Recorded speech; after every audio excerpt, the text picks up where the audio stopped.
In modern fluid systems and structural component manufacturing, the surface quality and geometric integrity of precision-bent pipes directly dictate the product's total life cycle.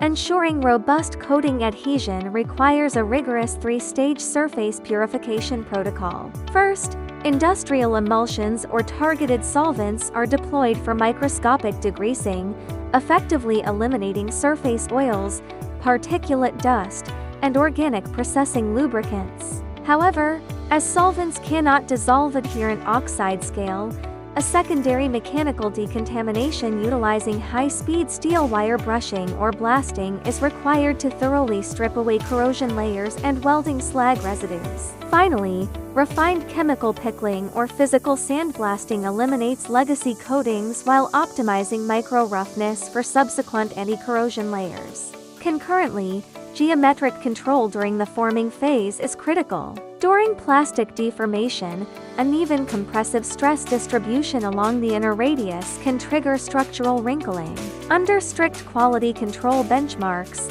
such deformations are classified as non-conforming forming defects. Once integrated into an active system, these wrinkles cause severe stress concentration, leading to fatigue deformation under continuous fluid pressure impacts and resulting in catastrophic line leakage. Subscribe for more advanced manufacturing standards.